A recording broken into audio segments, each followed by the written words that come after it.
6-7 KCAL rocks, man. It is a Thursday, and we always joke there'll be a lot to catch up on. But I don't think Pep nor I knew we were going to catch up like this on sports. Pep, what is going down? Oh, Patrick, man, I love coming on here. I was all prepared to break down a super wild card weekend. We got some great NFL playoff matchups coming up this weekend. But no, all of the coaching changes, taking the headlines all week long. We got more news this morning that Bill Belichick will part ways with the Patriots. That is imminent. We had Nick Saban retiring yesterday, Pete Carroll out in Seattle. I don't even know where to start, but I will start with your boy Pete Carroll because you're the biggest Seahawks fan that I know, Patrick. So Pete Carroll, who still runs around at practice like a young man and chews his gum hard. I still feel like he's got a lot of football left in him, but no longer the head coach in Seattle. He's going to be like some advisor for the Seahawks. But Patrick, do you believe that? Do you think he'll end up somewhere else in the NFL? Boy, it certainly seems like he still wants to coach. I guess we'll have to see what happens. There is 8 coaching vacancies in the NFL or whatever. It said 25% of the league released their head coach. I was a little blindsided by this, to tell you the truth.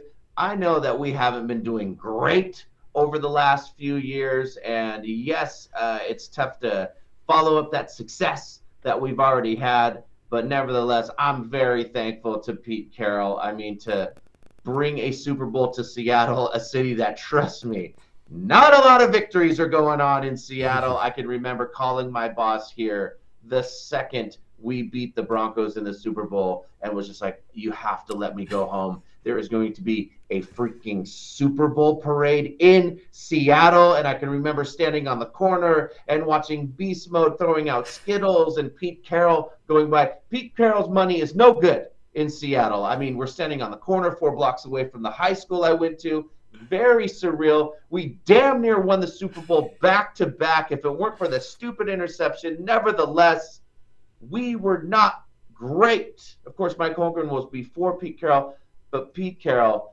brought the chip to Seattle, and it is kind of a sad day for me. My sons, who are 9 and 12, were like, we liked Pete.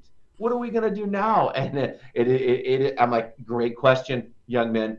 We don't know. Yeah, I mean, there's going to be a lot of coaches looking for jobs. And like you mentioned, there's going to be a ton of openings at the NFL level, at the college level. There's going to be a lot of opportunities, including for Pete Carroll. Listen, I know he's a little bit older now, and the Seahawks say he's going into some advisory role in the front office. But Patrick, it's hard. It's human nature. It's hard not to speculate. Could he be the next head coach of the Chargers? Would he come down? He's got the Los Angeles ties already. Remember his success and championship at USC.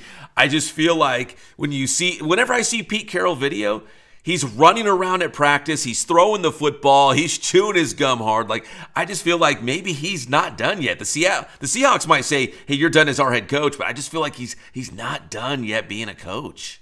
14 years, Pep, and I think now, I mean, videos are going all over the place.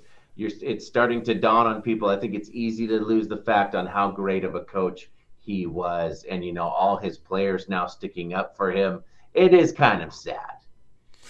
It is, man. It kind of marks the end of an era. And I'll say this, and you know better than me. I feel like Seattle has overachieved the last couple of seasons. Like, Pete Carroll's done some of his best coaching the last couple of years. So why would an NFL team like the Chargers or somebody else, why would they not want to bring him in? The guy could still get it done. And I know that Belichick also has been let go after 24 years. I believe he has a press conference today coming up at 9 o'clock, something like that our time, or 10 o'clock our time. Pete Carroll's press conference, very emotional if you saw any of that. He thanked his family like crazy. So maybe from that side of it, if he does step away, which I don't think he's going to, it is kind of cool for him to give his family maybe a little bit of time. That part is kind of cool because they've sacrificed a lot. Yeah, I mean, absolutely. When you become an NFL head coach, it's the whole deal, right? The whole family's involved. There's, maybe uprooting and going to a new city, obviously, right? And the pressures that come with being an NFL head coach. But there's a lot of money involved too, so that's a good perk right there. But so Pete Carroll's going to be out there. What's his future look like?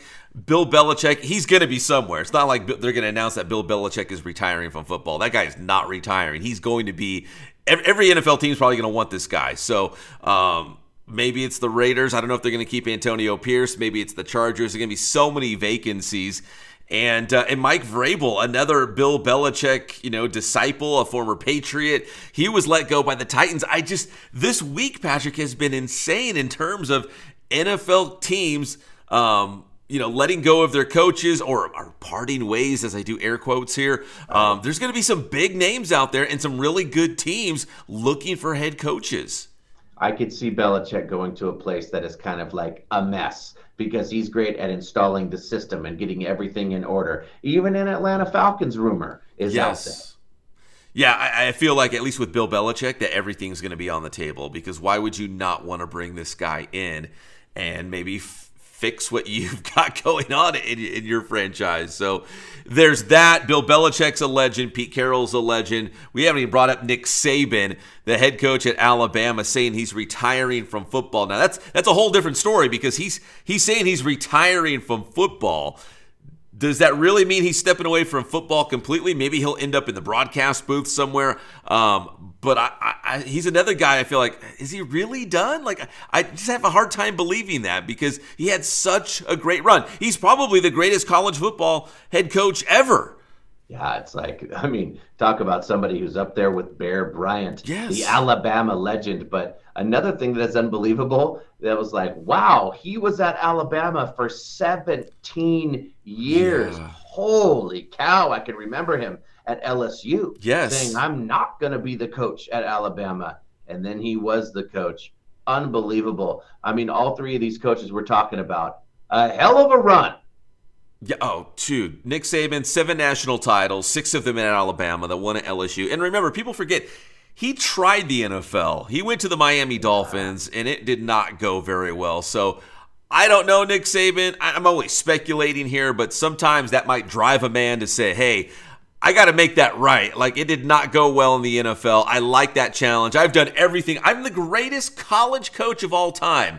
That's in the bag. What's still out there to challenge me? Could he go back to the NFL? I don't know, because, again, they're saying he's retired from football, period.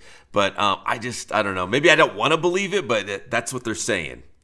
I think that he doesn't want to go back to college if he is to come back to coaching, because he's not happy about the NIL and all the new college football stuff anyways. Let's not forget, he was part of the infamous 1995 Browns team underneath Coach Bill Belichick. Yes.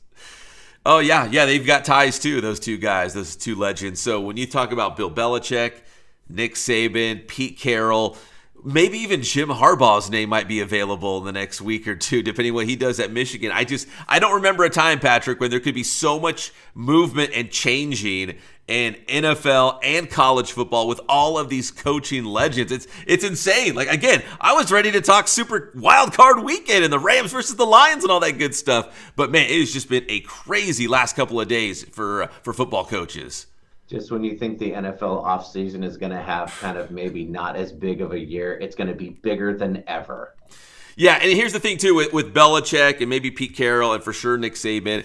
I think about, remember when the Lakers, this is probably about at least 10 years ago, when the Lakers were going through some coaching changes, and Coach K at Duke would always come up. Not necessarily because he wanted to go to the Lakers or he was trying to leave Duke or college basketball, but when you're that good and you're ready to throw that much money at someone, like, their name is always going to pop up. So I just assume, like, Nick Saban's name is going to pop up. Pete Carroll's name is going to pop up, because these guys can still coach, and money talks, right? If you throw enough money at somebody, how do you say no?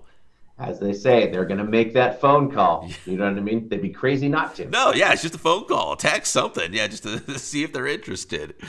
And one more thing, Patrick, before we get out of here, I do want to talk some NBA news, because this one hits close to home. The pride of Riverside King High School, Kawhi Leonard, signing a 3-year extension with the LA Clippers for $152 million to lock him up. And right now, the Clippers, dare I say, they kind of figured it out with Kawhi, with his load management, staying healthy, and Paul George and James Harden and Russell Westbrook and the whole circus. It's kind of working right now. They might be the best team, at least talent-wise, in the West. After a couple of years stumbling, You're right. They seem to have figured it out. We got the new arena that's being built over there by SoFi. I remember going to the Seahawks-Rams game and looking at that and being like, what the hell is that? And all the fans were like, that's the new Clippers. And I'm like, oh, so new contract for Kawhi. Seem to be figuring it out. Could they be hanging a banner in that new facility? Maybe that's what they're thinking. We got the new arena coming up. We would love to have a championship contender. And plus, you got to sell season tickets in those luxury suites. And are you going to come and watch Zubats or whatever that guy's name? No, you're going to watch Kawhi Leonard. You're going to watch James Harden. You're going to watch those guys. So at least they've locked him up so that way they can usher in a new era of Clippers basketball and try to sell some of those seats because I'm sure they're not going to be cheap. No, so it's good to see one of the IE's own get a big payday, man. How unbelievable. Very cool, Pep. Who knows what we're going to talk about on Monday? You're right, the Super Wildcard weekend. We'll have to enjoy those games, see what happens in terms of that, and then see what happens off the field as well. Pep, tell them how to get your stuff. Oh, man, get my stuff anytime at Inland Sports, Instagram, Facebook, Twitter, YouTube. That's Inland Sports. Thanks, Pep.